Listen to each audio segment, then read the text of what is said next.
how sweet the sound that saved a wretch like me.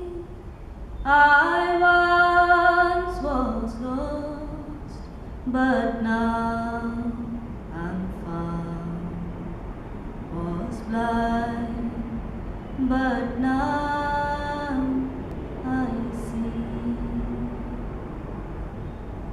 'Twas grace that taught my heart to fear, and grace my fears relieved. How precious did that grace appear, the hour I first believed. Through many dangers, toils and snares, I have already come. 'Twas grace that brought us safe thus far, and grace will lead us home. Amazing grace, how sweet the sound that saved a wretch like me. I once was lost, but now I'm found. Was blind, but now I see.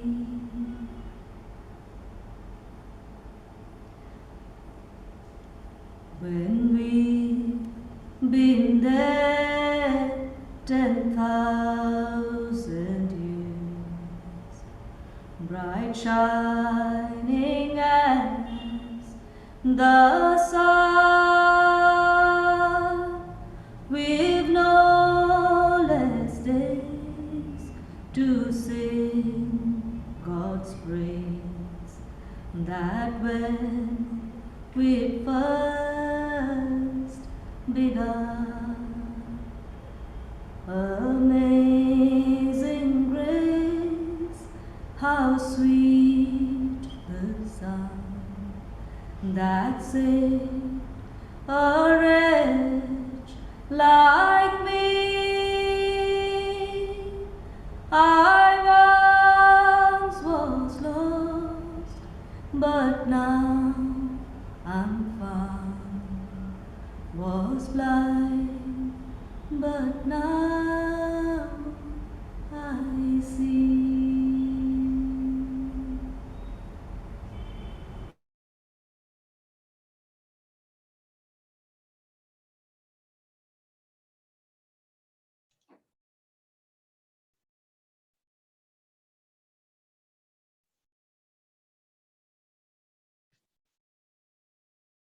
Namaskar, my dear brothers and sisters, boys and girls. The love and blessings of the Mother and Sri Aurobindo to all of you from Sri Aurobindo Ashram Delhi branch. Today it's my pleasure and privilege to welcome Professor David Marshak to the YES family. Professor David Marshak is an expert in both education and parenting. Not a surprising combination, because the first teacher is a parent, and in India, we have always treated a teacher as a parent. So he has an expertise in both, and now he calls himself a community-based elder, a title that he has earned through the long years that he has put into doing many pioneering things in education as well as parenting. He has a more than 40-year engagement, to be precise, 42-year engagement with the teachings of Sri Aurobindo and the Mother, especially in relation to what they have said regarding the way we should bring up children and students, and how we can bring out the potential of the youth the best. So because youth are the ones who are going to fulfill the vision of Sri Aurobindo and the mother of a better world through a rise in consciousness. Professor David Marshak was the founding president of the Self-Design Graduate Institute and continues to be the professor emeritus at the Seattle University. He's now California-based.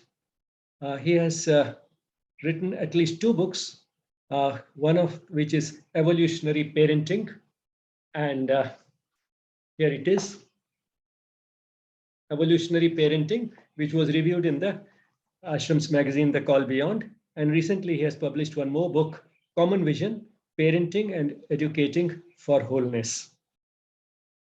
So with that introduction, now I hand over to Professor David Marshak for today's session on evolutionary parenting. Thank you very much for that lovely introduction. And I have to say, I'm surprised and appreciative to hear that beautiful version of Amazing Grace. Maybe I shouldn't be surprised. It's my own ignorance of its role in India. But it's a song that has actually been a part of my life for more than 50 years. So thank you, a beautiful offering.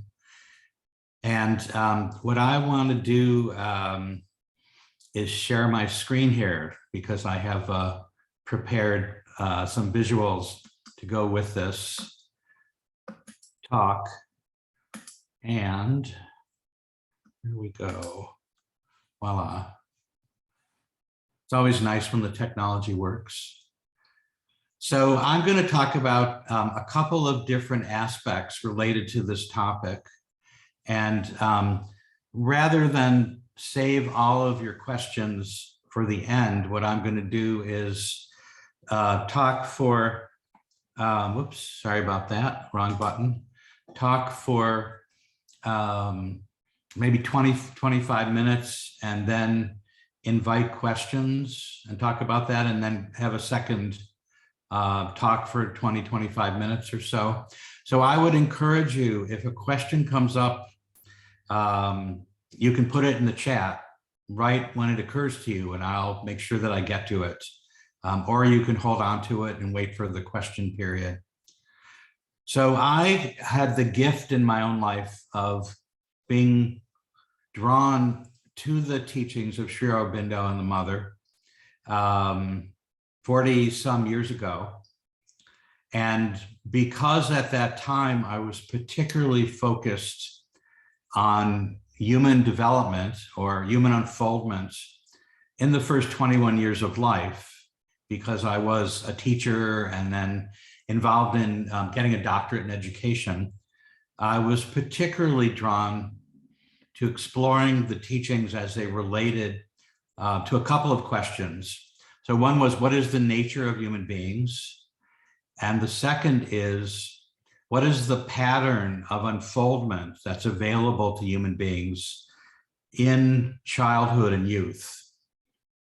So soon after I began exploring the teachings of Sri Aurobindo, I was also intuitively led, I was gifted with an introduction to 2 contemporaries of Sri Aurobindo who were very significant spiritual teachers in their own right, in their own domain. And so since you are students in this program, I'm going to assume that you know a great deal about Sri Aurobindo already and his life. So I'm not going to repeat that, but you may not know about the other 2 gentlemen. So I'm going to talk a little bit about who they were.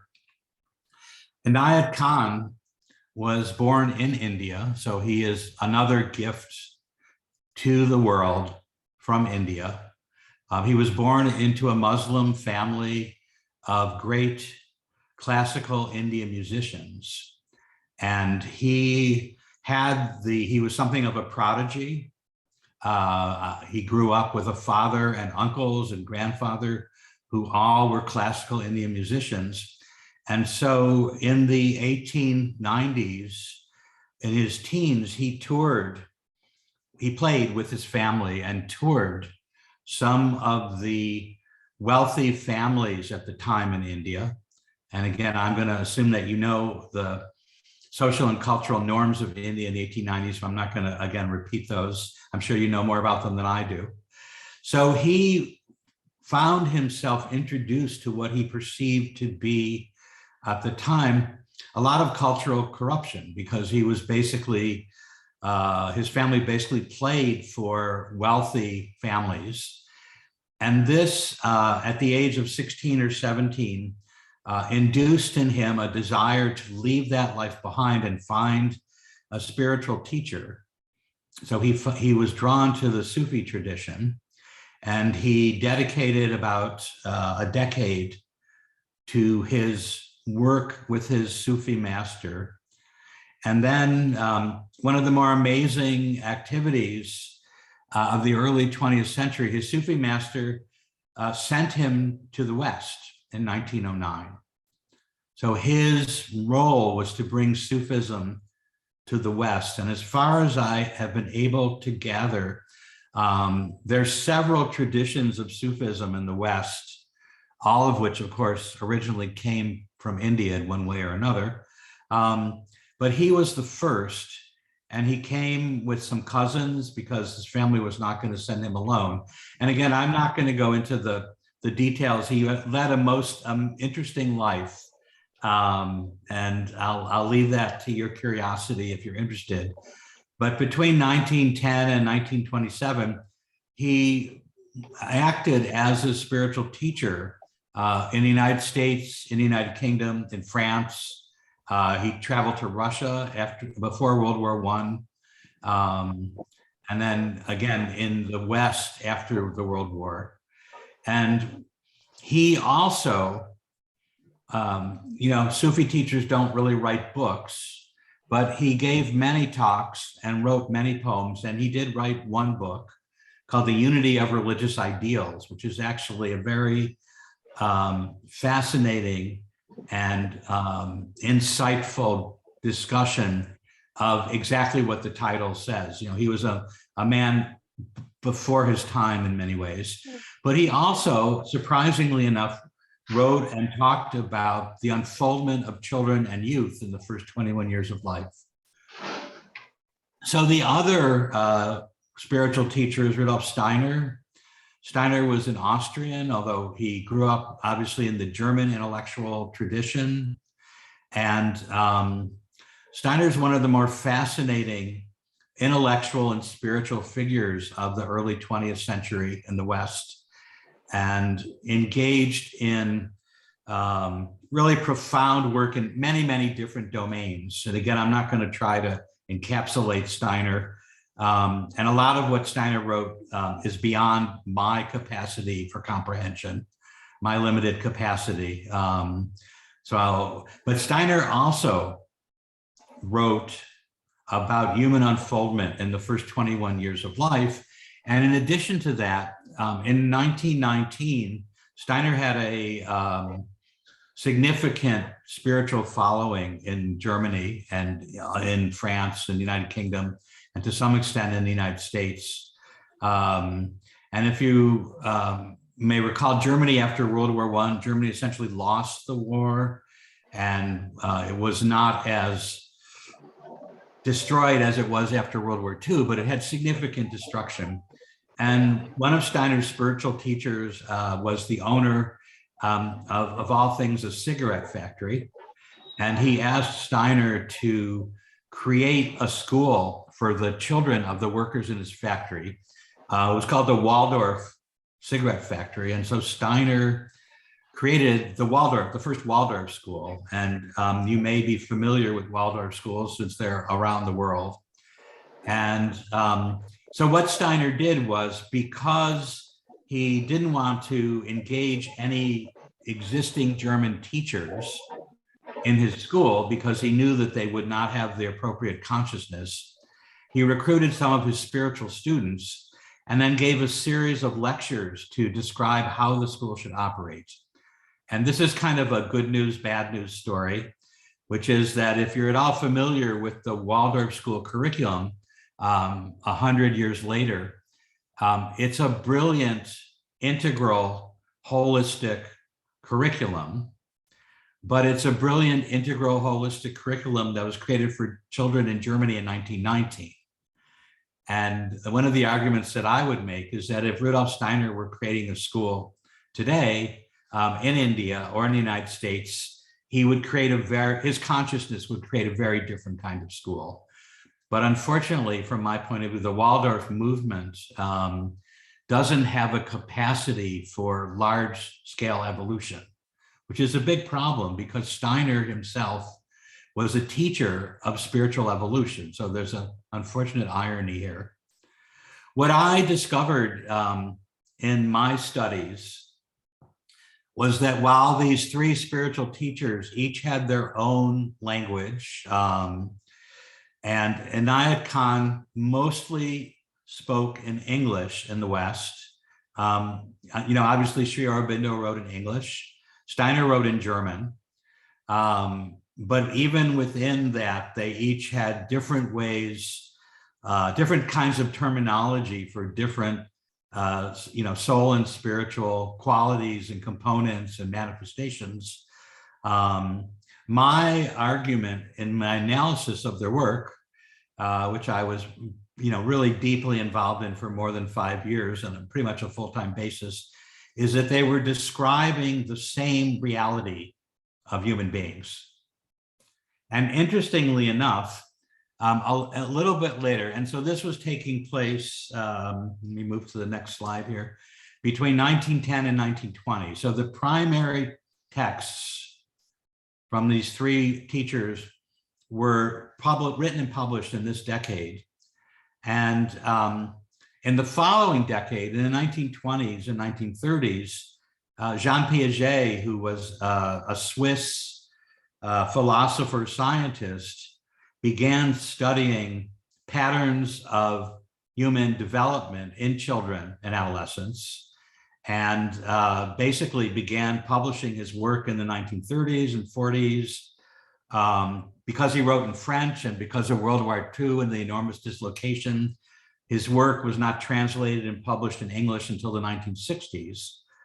But since then, the Piagetian paradigm of human development in childhood, particularly cognitive development, which is what he was focused on, has become pretty normative throughout the English-speaking world, at least. And from my own experience, I know that there's certainly some educators in India who are quite familiar with it.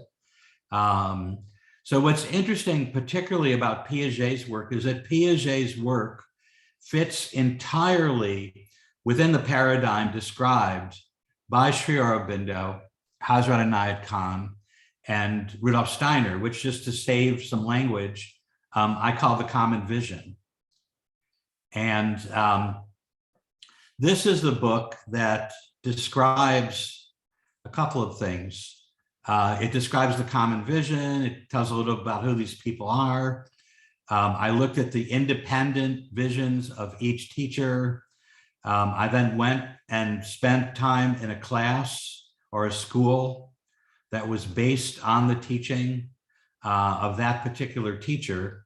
And then I articulated the commonalities, and there's certainly some divergence. But the commonality, I would argue, is more than 90%, and it's really clear. So this book, I actually initially published about 20 years ago. And what I'll say about this and about the other two publications is that if you're interested in this, send me an email. I'll get you my email address before the end of the evening, and I will send you a PDF of the book so you can have access to it. The other thing I'll say about this book is that I visited the International Center for Education at the Sri Aurobindo Ashram in 1986. So I'm sure that it's changed and evolved since then. And I haven't been back, that's a whole other story. So it is dated in that respect.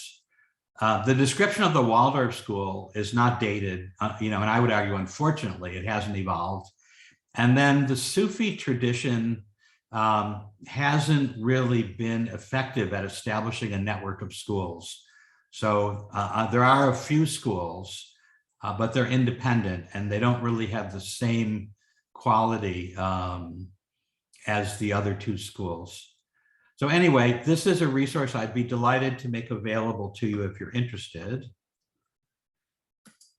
So let me talk about the qualities of the common vision. And again, I'm not going to go into all the details because that would be a different talk from the one that I'm going to be talking about tonight. But you will recognize, as students of Sri Aurobindo and the Mother, you will recognize these particular qualities in the description. So first of all, the integral nature of humans is complex systems.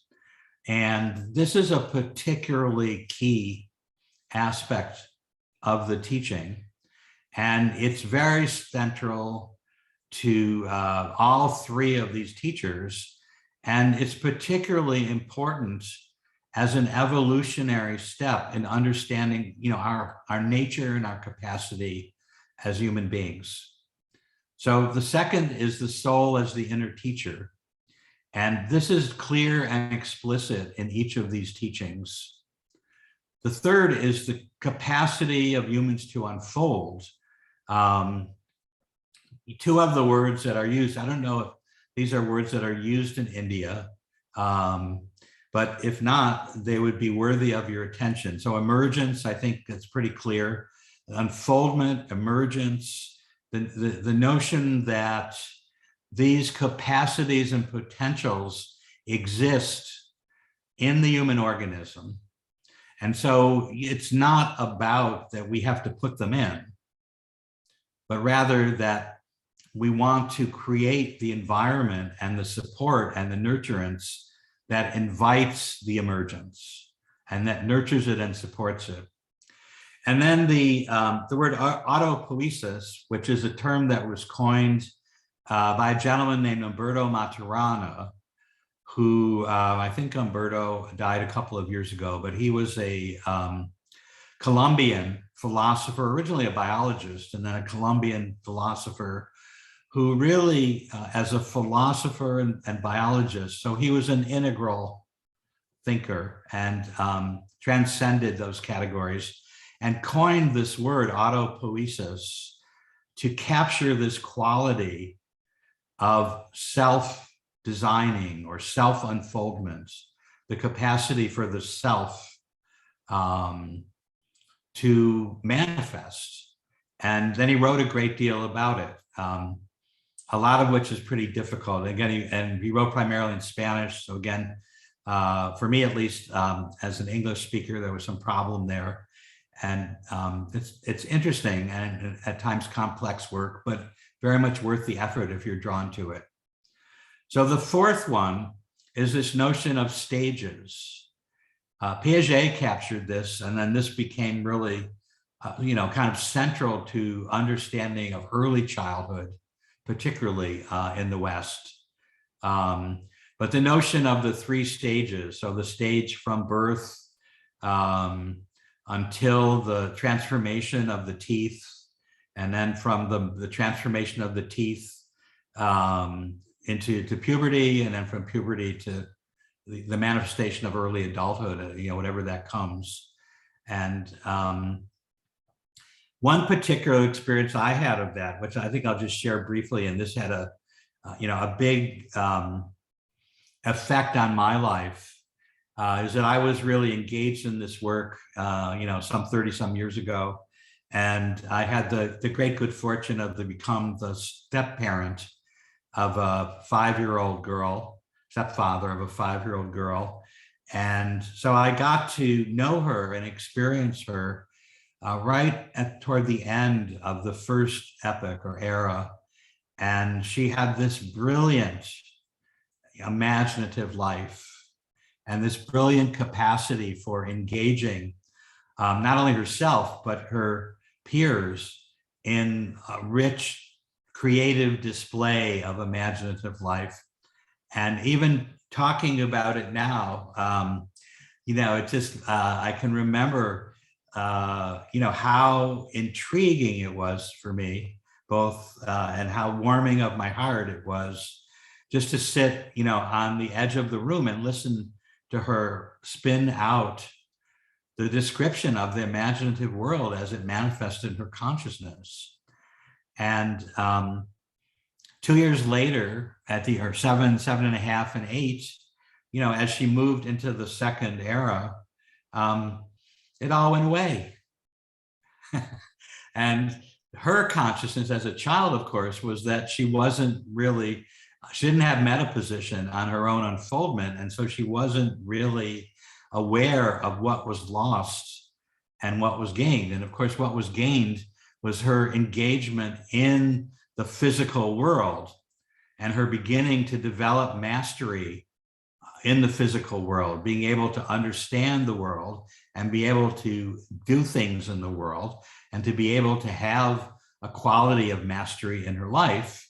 And that emergent imaginative world, went away at that point, and which is exactly what this paradigm describes.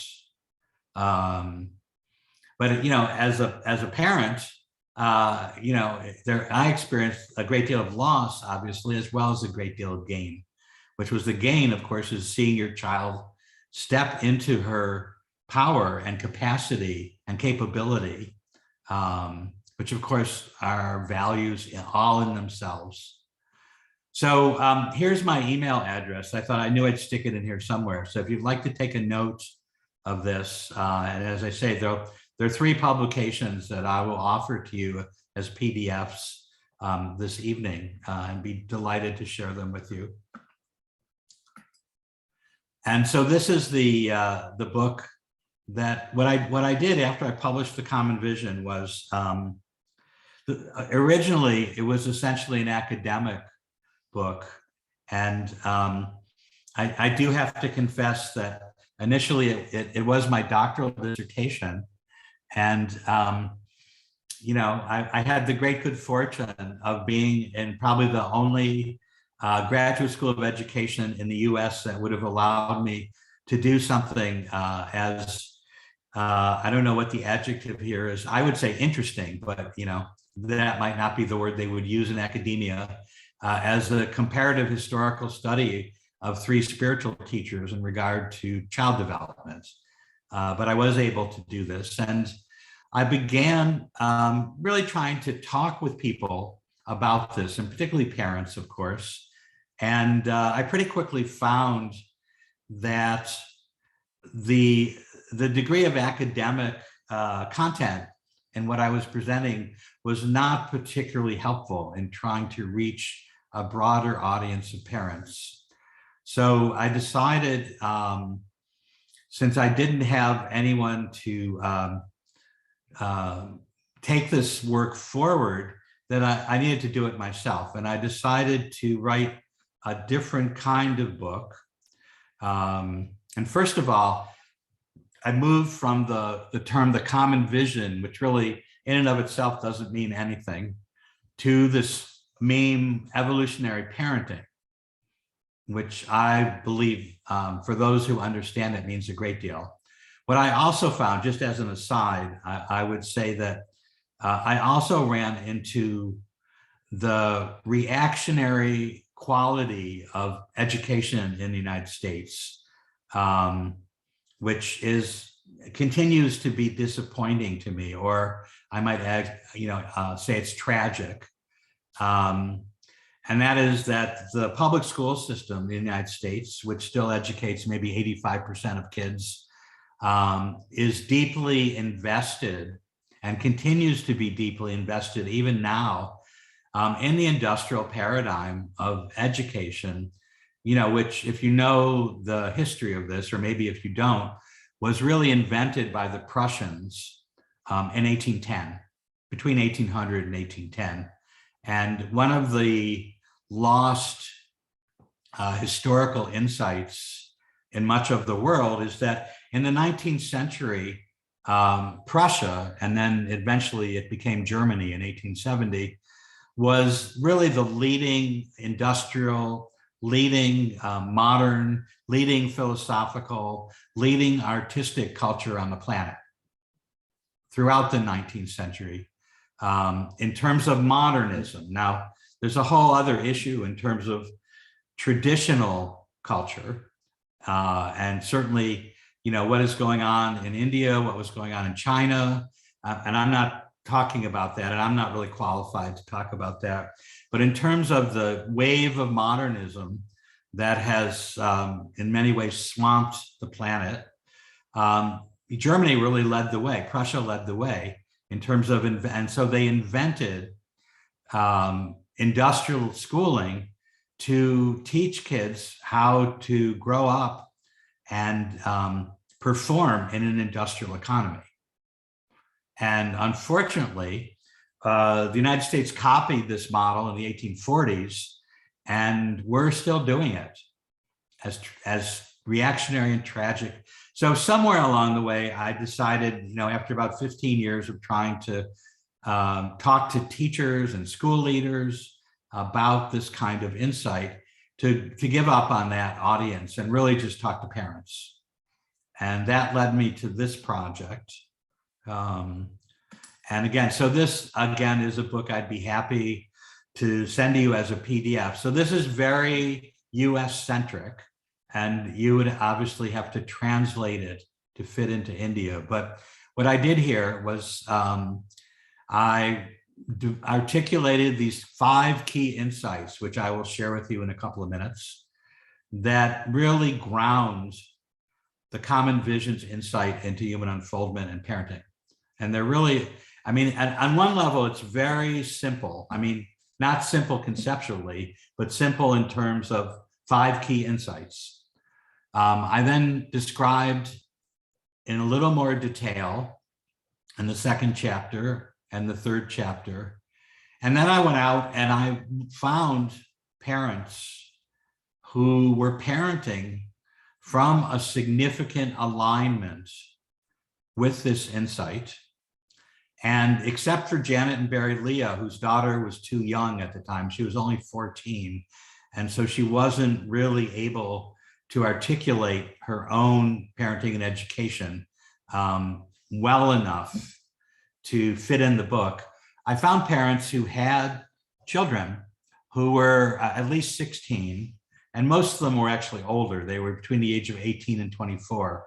And so they had a capacity, they had metaposition about their own childhood and youth. Some of them were still in the youth, but they had a capacity to reflect on what their experience had been, how their parents had guided them and supported them and nurtured them, the environment their parents had created, and then the choices that they and their parents had made about their education.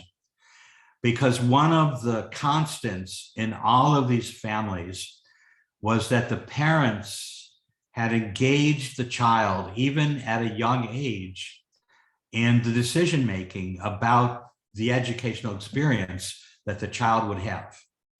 And again, this probably will be very familiar to you, which is that the child needs to be counseled, needs to counsel the parents about, and the educators, about his own education.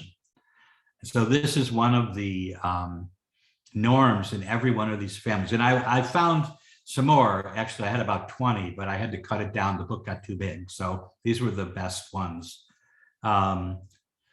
So let me share with you these 5 insights, and then I'll stop and see if there are questions or comments. So the first insight, this is not going to be news to any of you.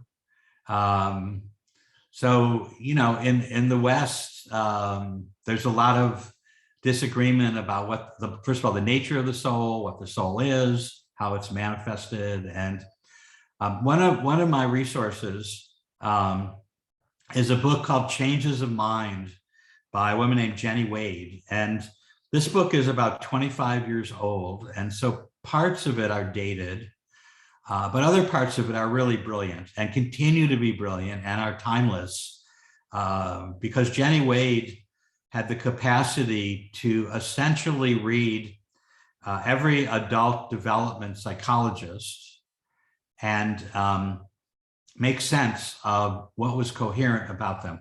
Actually, to make sense of that, let me step aside for a second, and then I'll bring this back to the first insight.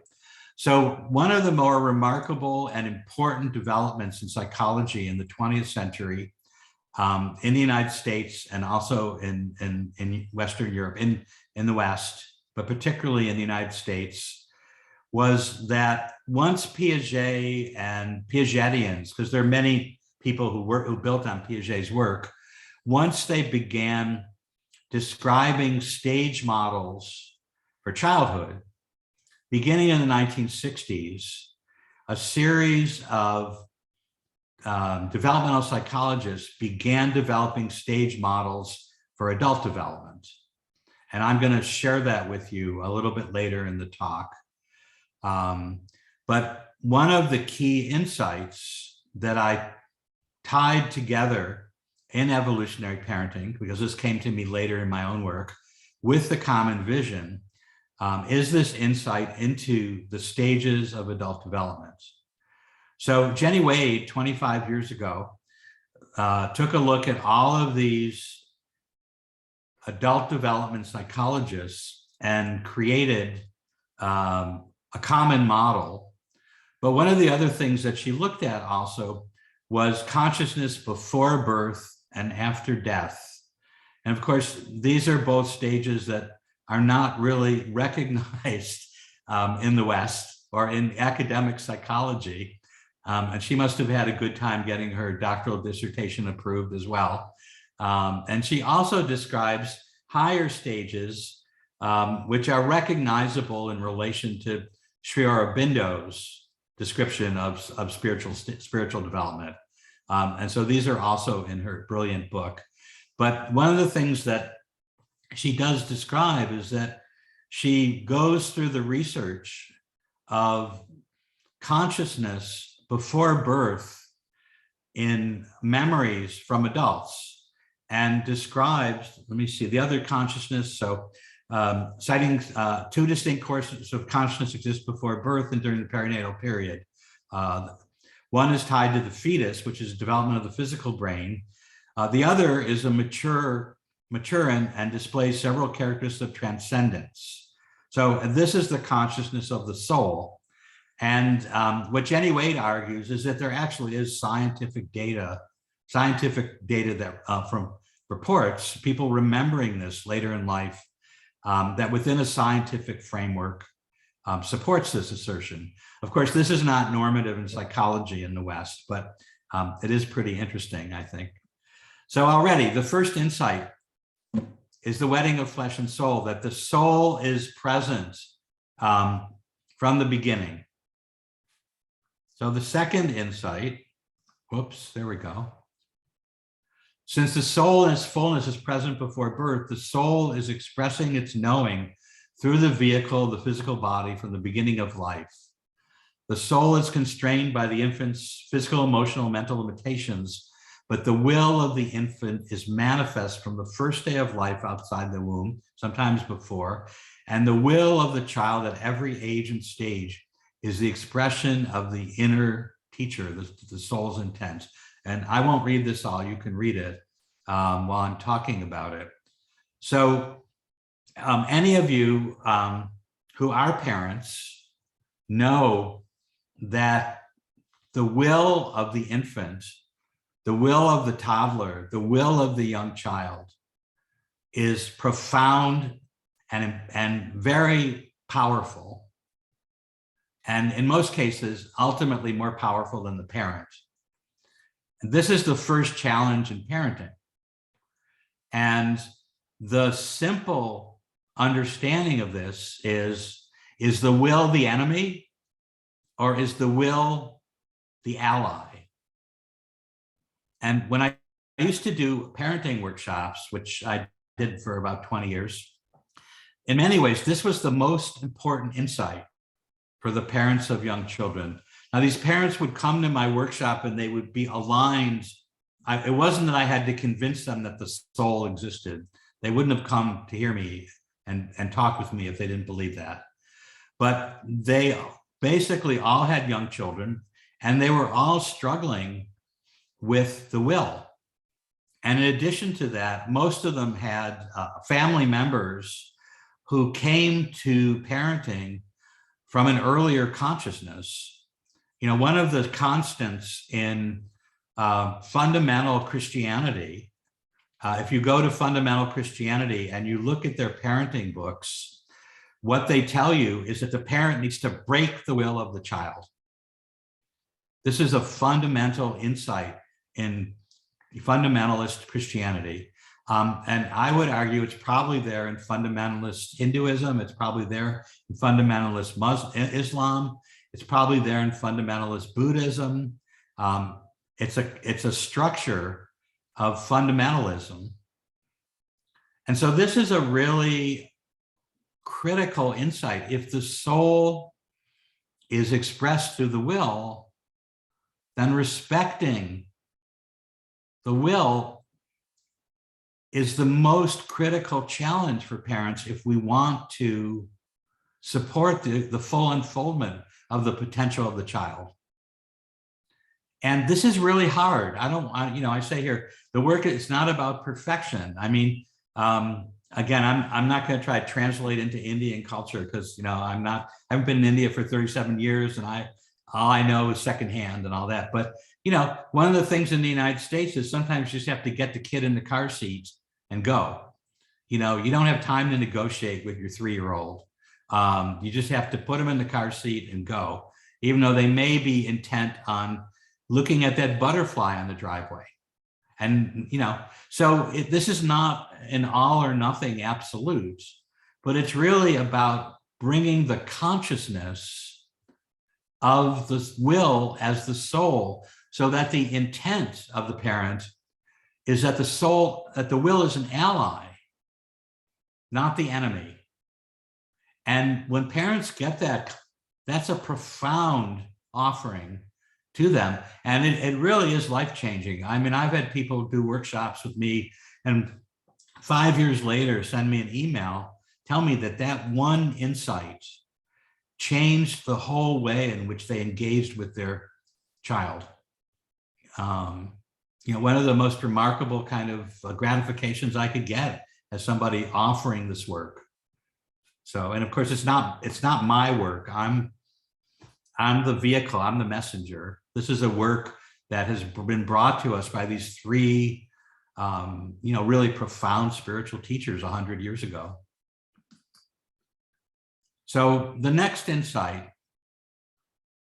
is that for parents, if you're going to give your child freedom within safety, this is the key to the will, that you have to give, that your intent is to want to give as much freedom for expression of the will, but you have to provide an environment that is safe in relation to the physical and mental and emotional development of the child. Because 2-year-olds can't protect themselves. And sometimes 16-year-olds can't protect them. There's a whole range. And this is, again, one of the greatest challenges of parenting, which is not only do you need to provide the intent of maximum freedom for expression within appropriate safety, but you have to do this in a situation where the child is changing, sometimes from day to day, or from week to week, or certainly from month to month. One of the qualities of the unfoldment of children and youth is that change is constant. So this is hard work. It's hard work emotionally, it's hard work intellectually, it's hard work spiritually. So parents really, to do this, need to engage in their own emotional and spiritual growth. I have a friend and a colleague named Josette Lovemore, and I didn't write this down, so I'll just spell it out. Jossette, and the last name is Luvmour. And Josette and her husband, Bob, have been engaged in integral work with children and families, now for, 50 or 45 years. They're a little bit older than I am. And one of the qualities that Josette saw in working with parents from a similar kind of orientation, The Lovemores have their own terminology. It describes the same thing basically, but they came at it in their own way, and they have their own work, which is brilliant. And Josette wanted to document this growing in spirit for parents who were engaged in what I would call evolutionary parenting. And so she did a doctorate with a group of parents whom she had been counseling, and followed them over a period, I believe, 8 years. And she has a book, I think it's called Growing Together, if you're interested. And it's available, Amazon has it. I'm assuming it's available in India. And what she did was document that as the parents engaged in parenting from this perspective, the parents also evolved spiritually. They learned intellectually, they grew emotionally, and they evolved spiritually, which was not a surprise to any of us, but it was nice to see it documented in a formal academic publication. So the fourth insight is this notion that there are stages, and the stages have qualities, they have challenges, they have potentials. There's information. And one of the qualities about the stage development is that there is this paradoxical quality to it. And that is that every human being unfolds in her or his own unique way, because we're unique beings. But at the same time, for the vast majority of human beings, these stages are recognizable. And if they're recognizable, they can be worked with and supported. So this is, again, this notion that parents can be informed about this and understand that there's nothing to be gained by pushing children to unfold more quickly. If you believe in the essence of the soul, of the inner teacher, of the unfoldment, then there's no need to rush. Unfoldment will happen. It'll happen at its own pace. One good example, and again, I'm going to speak from the American experience.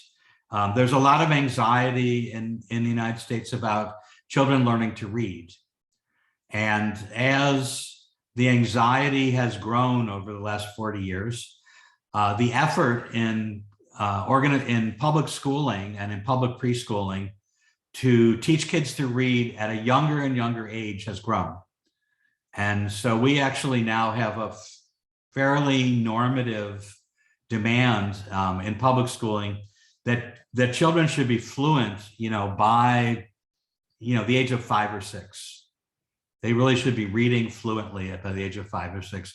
And this is a profound misunderstanding, of course, of the capacity of unfoldment. That, what we know is that there is an enormous range in when children are ready to begin to read. And of course, now we know a great deal about brain development, and we know that a lot of this actually relates to structures in the brain needing to be more fully developed before reading happens.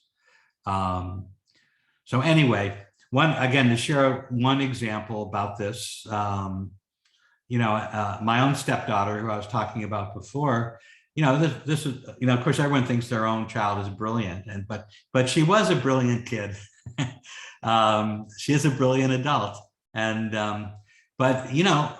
we read every night, her mom and I, and we read every night. After dinner, we sat down on the couch and we had books and read, and it was a wonderful family time. And she was almost 8 years old, and of course we had her in a school where there was no pressure to read. And one day she said, thanks a lot for reading the book to me, but I'm going to read it now. And she just started reading it. And she was, capable, it was like there wasn't any sense of we had to teach her. Now, some children need to be taught. I would agree with that. But many kids, if you engage them in the language, they will begin to read when they're ready. So the last insight, and this is I'm going to get into, is this notion, whoops, where did my cursor go? Here it is, okay. Is that, and this is not going to be news to any of you, is that we have an evolutionary crisis on this planet. We've created an evolutionary crisis, through our excessive materialism and industrial manifestation, and we need to evolve. And of course, we've had spiritual teachers like Sri Aurobindo who've been telling us not only that we can evolve, but telling us how we can evolve, for a long time now, for more than 100 years. So what I'm going to argue to you tonight, or hopefully give evidence to you tonight, is that this quality of parenting, evolutionary parenting, is one of the most, if not the most powerful mechanism for the evolution of Homo sapiens that's available to us right now. So let's see here. Let me stop here and see if you have questions or comments that anybody would like to share at this point.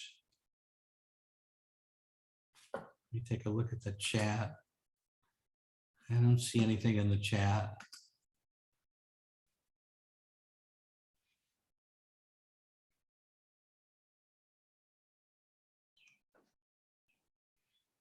There's no question so far, but let me set the ball rolling.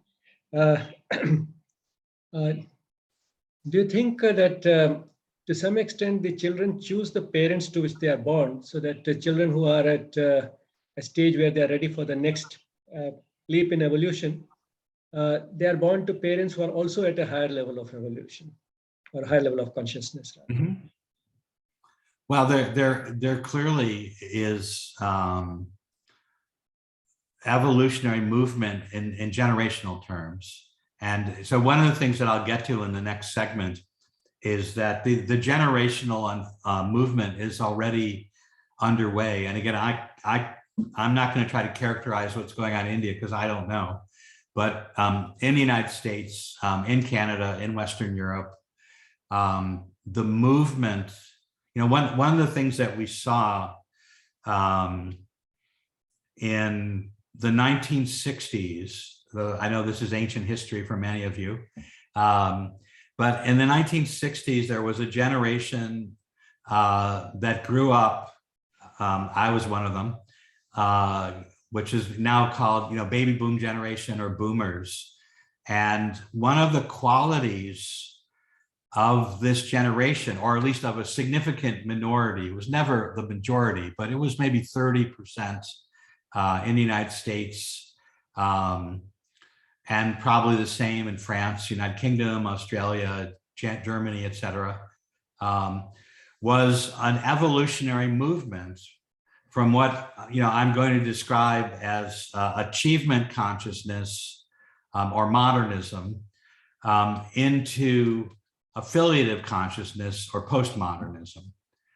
And this movement, this gulf between the young, who were then between the ages of 16 and 25 or so, and our parents, was manifested in every Western society. And again, if you go back to the 1960s, of course, the internet didn't exist. The ability to travel was very limited. It was very expensive to fly anywhere. It was expensive even to make telephone calls from North America to Europe. And so this manifestation of consciousness, in France in 1968, the young people overthrew the government. And if you don't know this, they overthrew General de Gaulle and forced a change in the government. In the United States, there was massive opposition to the war in Vietnam. There was massive opposition to the war in Vietnam, really in every Western country. If you compare that, I'll venture off into the present politics. If you compare that to the tools that are available today to express opposition to the Russian invasion of Ukraine, none of the tools that people are using today existed in 1968. So these manifestations of consciousness in all these different societies were unique to those societies. And so it wasn't about people in different societies communicating with each other about it. It was indigenous, and it was an expression of an evolution of consciousness. Just as I would argue what's going on today is another expression of the evolution of consciousness. So I'm not going to spend too much time on that. But so again, yes, absolutely, that this movement is happening. And what I would argue is that we need to accelerate it. And that parenting is in fact one of the ways to accelerate this. Well, the issue of school is a good question. Obviously, one of the natures of complexity in the planet is that people, not only are people in each society centered on different stages, and I'm going to get into this in the second part of my talk, centered in different parts of it, but for whatever reason of history, societies are in different places, and so this is one of the issues. I mean, I would argue that, you know, in 2022, it may well be that for families that don't have access to industrial schooling, that it would be better to offer different models. And there are other models of education. You have other models, you know, in India, in Sri Aurobindo organized institutions. You have models of education of the young. We have models, there are models all over the planet. We just haven't found ways to, you know, for greater manifestation of them. But even the paradigm of school, you know, school itself is something that was created by at the time of the Industrial Revolution, for the Industrial Revolution. And I would argue that perhaps we need to let go of school and think about how else might we educate our young in ways that are more holistic, that engage adults. Because one of the qualities of school, the key quality of school, is that you round up the kids and you send them off with some adult who is not their parents, not their family members, not necessarily their neighbors. So the parents can go work in the factory or the office or whatever. And for most of human history, we didn't do that. We educated our young in the communities in which they lived. So again, I don't know how to manifest that. And, you know, this is different societies. I could tell you how to manifest that in the United States or Canada, but I don't know how to manifest it in many other places. But I would encourage you to think about that. The other question. Well, the social, yeah, this is a great question. How do parents allow the child to express her will without succumbing to social and academic pressure? This is right. And often the pressure comes from family members, from parents, parents of the parents, from grandparents, from brothers and sisters. Absolutely. So what I always recommended to the people who came to my workshops is that they find allies. You know, they find support in their own community. They find other parents whose values are aligned with their parents, with their own, and then find support so that when they are challenged, you know, they feel supported. And then don't fight with your in-laws. Don't fight with your parents. Just say, well, you know, I'm parenting these children and I would like you to respect what I'm doing because, you know, I'd like you to respect me. But it's not an argument you can win because it's about different consciousness. And you can't win arguments about different consciousness because they're not, you know, once you get to that point, people have different realities. And so it's, you know, intellect will not get you agreement. So I'm looking at my time here, and what I want to do is go ahead, I think, at this point, so I can get to the second part of the presentation. Let's see here. So I need to share my screen again. I guess I need to go through this a little more quickly. Okay, so let's move on here. So this whole notion of stages in the evolution of human consciousness. So in the West, the first person who articulated this was a guy named Jean Gebser. And Gebser was both a cultural historian and a mystic. And if you read The Ever-Present Origin, which is this profoundly brilliant work, he describes the cultural manifestations in each of these 5 stages and makes a really profound argument from historical analysis that these stages are radically different in consciousness. But then he knew this also initially because of his own spiritual development. So this has evolved in the last 50 years, 40 years. And these are some of the different languages used by some of the different researchers. And again, my point in this slide is not to expect you, if you'd like the slide or if you'd like the citations, send me an email and I'll send you the slide. So I'm not going to spend that much time here. But there are a whole bunch of different folks who have been looking at this and doing the research over 40 or 50 years. And essentially, it comes out naming the same stages. So I'm going to use Jenny Wade's version of it. This is not necessarily the most widely used, but I happen to like her language. The way she names them.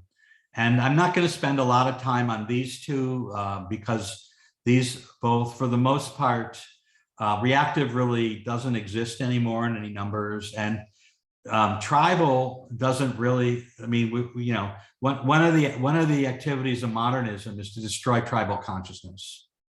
And it's been working at that. I mean, colonialism, beginning in the 16th century, one of its primary functions is to destroy tribal cultures, destroy tribal consciousness.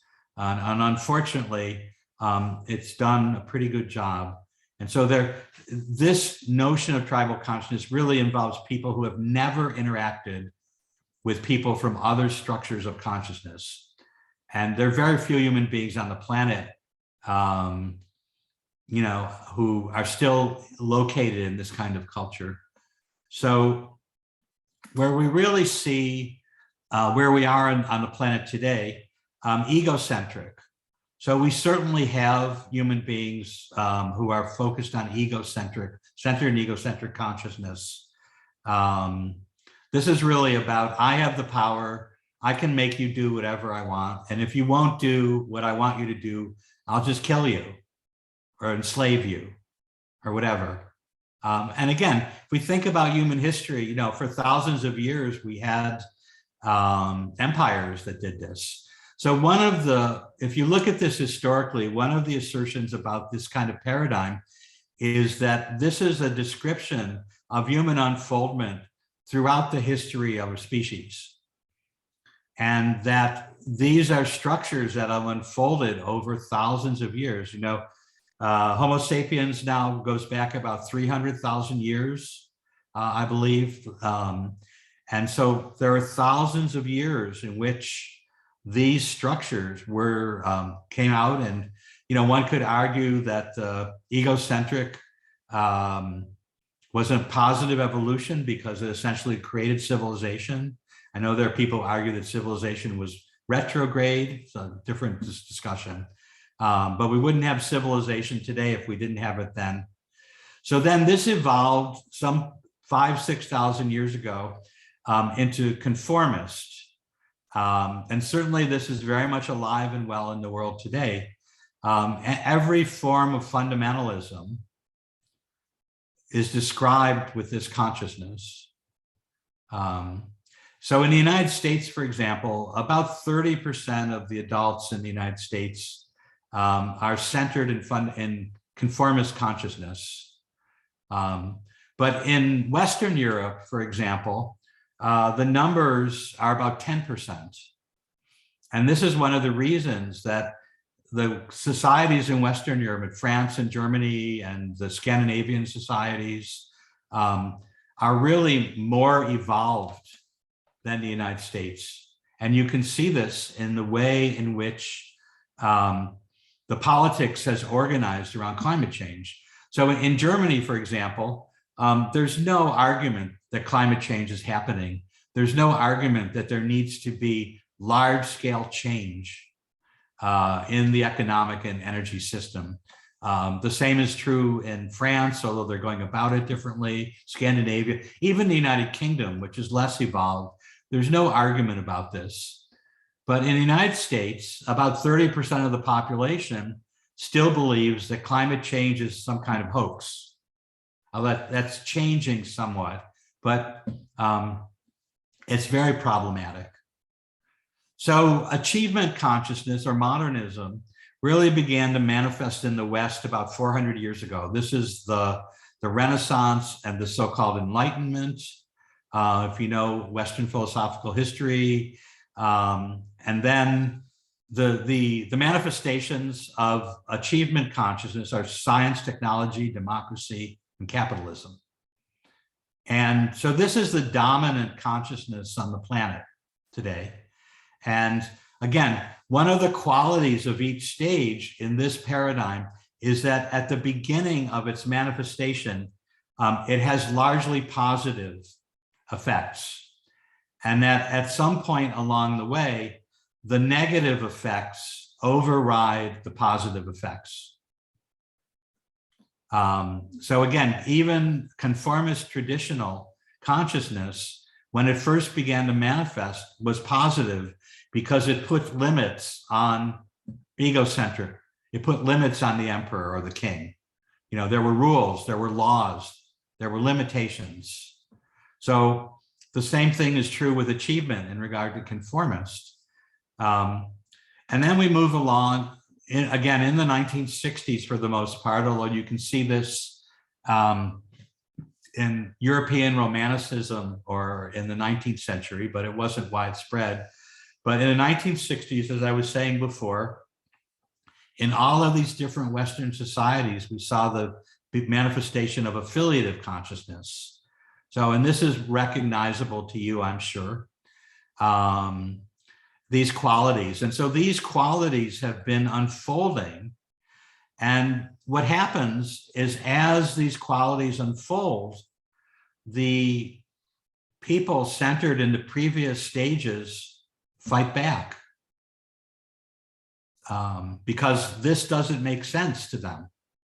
And again, in the United States, the intensity of this, we had this period between 2008 and 2016, 17, where, so we elected an African-American president, which was remarkable. We had a moderately progressive federal administration.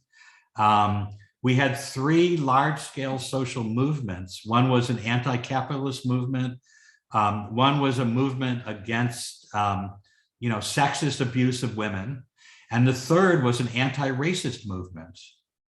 And these are three big social movements in the United States that all took place within an 8-year period that involved millions of Americans.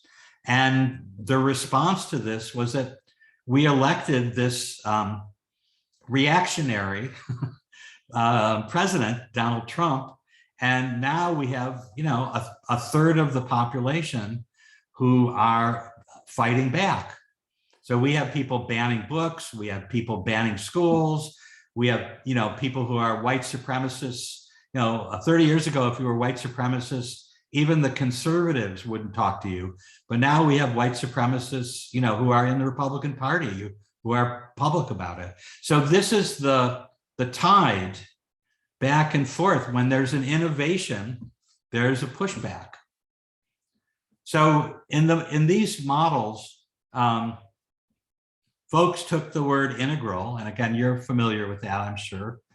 So one of the characteristics of these stages that is really hopeful and positive is that there's a stage beyond postmodern or affiliative called, and she calls it authentic. Most people call it integral.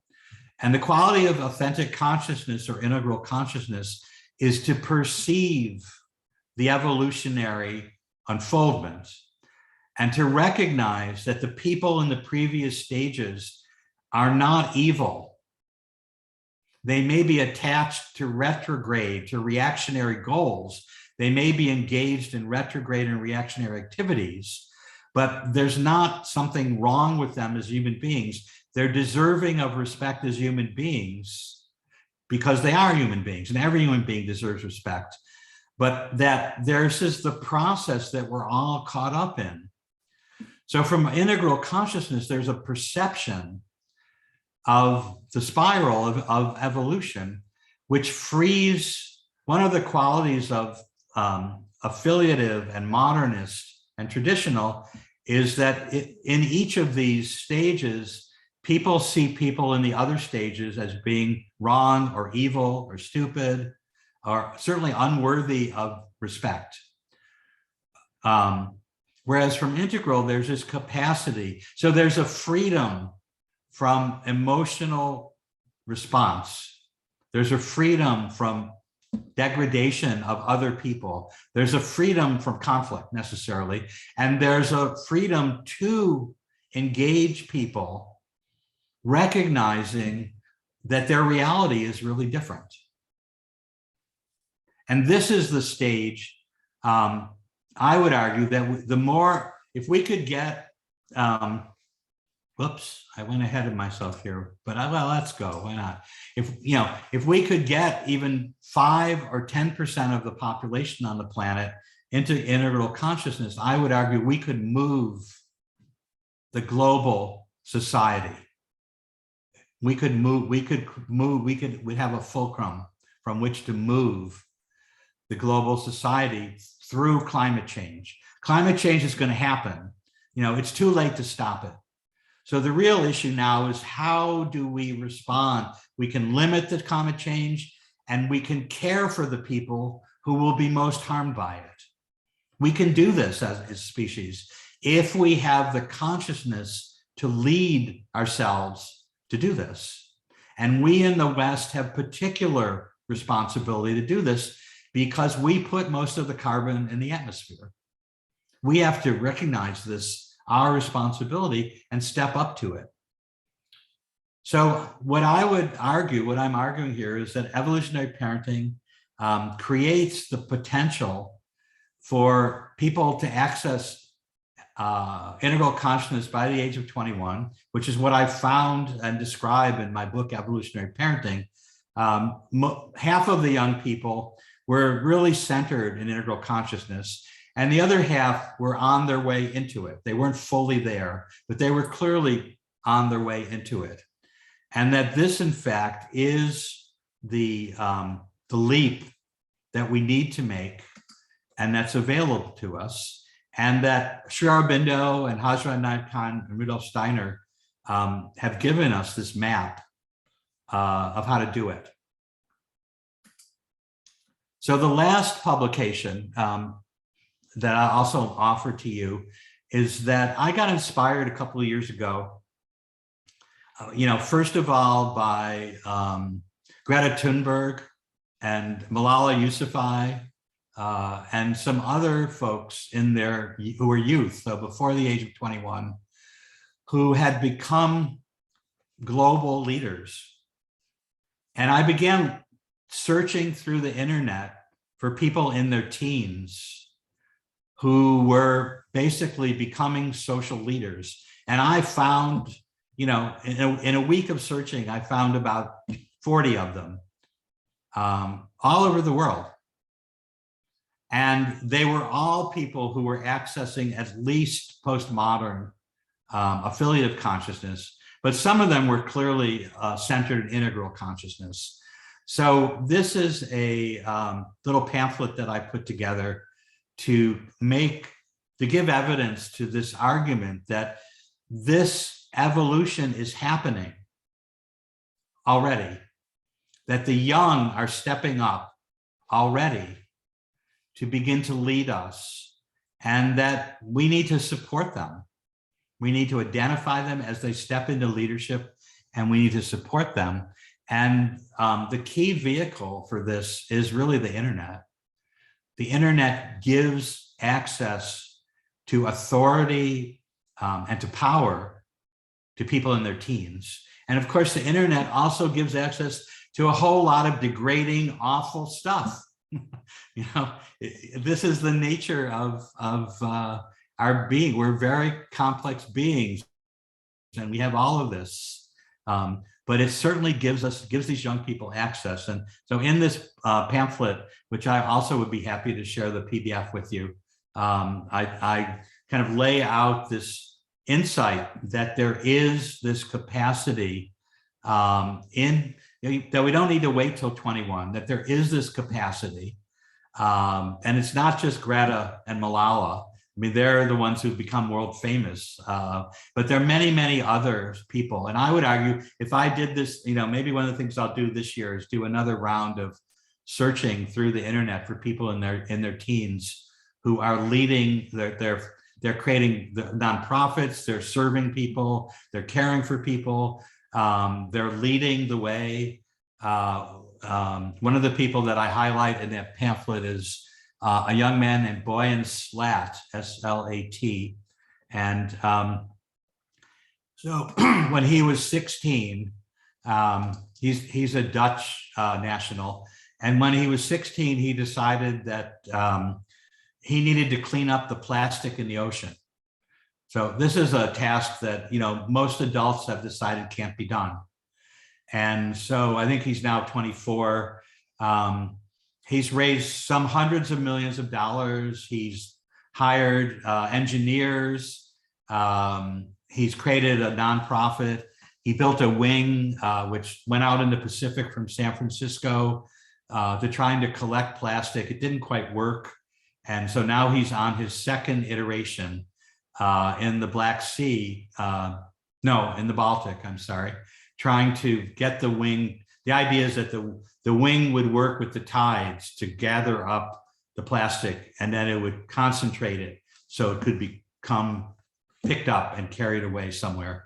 So again, here's another example. Now, I don't know whether he'll succeed or not, but, you know, beginning as a 16-year-old in the Netherlands who had no resources to create an international organization that's raised hundreds of millions of dollars to work on this project. You know, this is the kind of leadership that is happening. So let me stop there and see, I have 10 more minutes, and see if there are other questions and comments.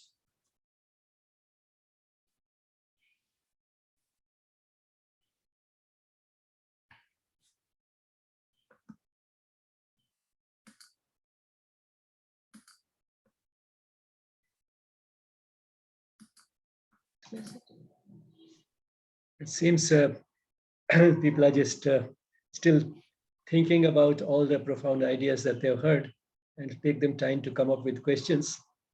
Me too don't have a question, but a little comment, what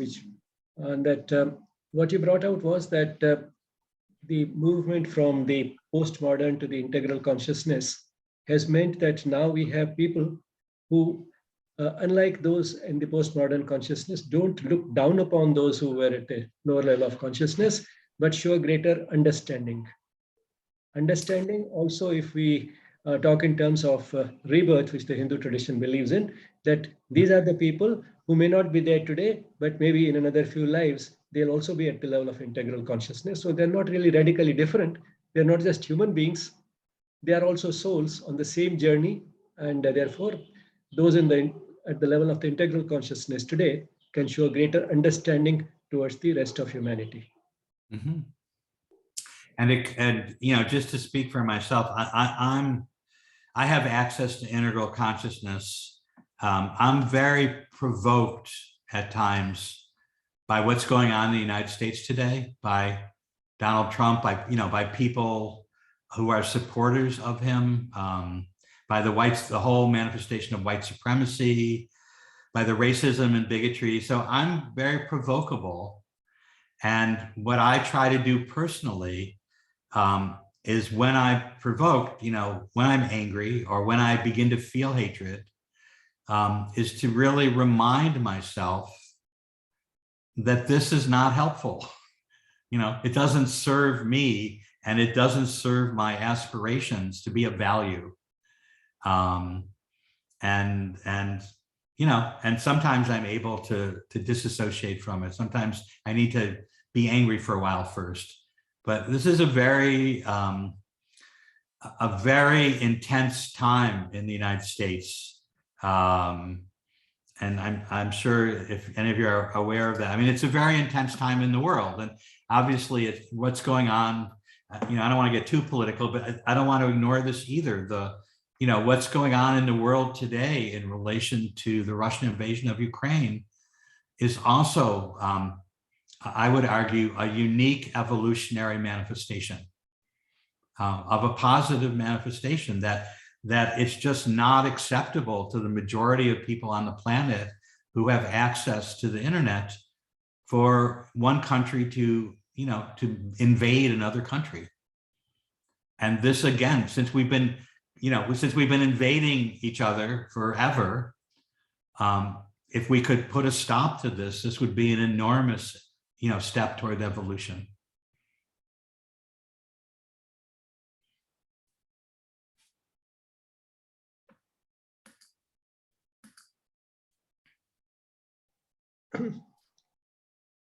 I don't know what the norms are in your class, but one thing that I would enjoy would be able to see everybody.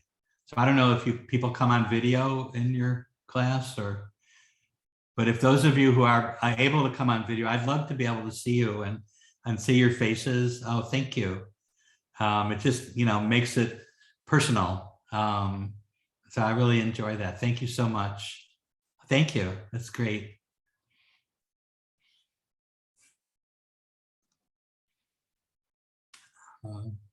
Thank you. That's Thank really, you, thank you so this much. was the first time you joined the Yes family, and I'm sure this is not going to be the last. We'll have you again and again because this is an ongoing project, and we appreciate your contribution in the larger context of raising the consciousness of the human race. Well, thank you. I don't think you and I have seen each other before either, so it's really nice to see you. Thank you. After these years, and I've really appreciated our correspondence and relationship, and and again, I'd be happy to share any of these resources with you. It's a pleasure to me to be able to share this work with people who are interested. So send me an email, and I will happy to send you the PDFs. So thank you. This is one of the models of technology, and we can take that also as a part of the divine intervention to go to the next leap, next level of consciousness, that we could have correspondence in spite of not having ever met. And we had at least some idea of how we look. All those images are available all over the internet. And from the correspondence itself, I could make out that you are not one of the run-of-the-mill people. You are extraordinary. Not only, in terms of the quality that you brought into the correspondence, but also in the way you sort of are always very quick, prompt, clear, and concise in your communication. And all of us had an experience of that today. Thank you again. And I had one request again for my email, so I'll put it in the chat. Let's see if I spelled it right. Always helps there in the chat. So thank you, Ramesh. Thank you very much. Thank you for the opportunity, and be happy to come back anytime. So this is fun for me. I was walking with a friend of mine this afternoon, and I said Well, I have to get home and get ready for my class in India. And she said, "Oh, you're flying to India tonight?" So anyway, it's wonderful to be able to to talk with you and share with you, and I get to just stay home. So thank you very much. Have a good day.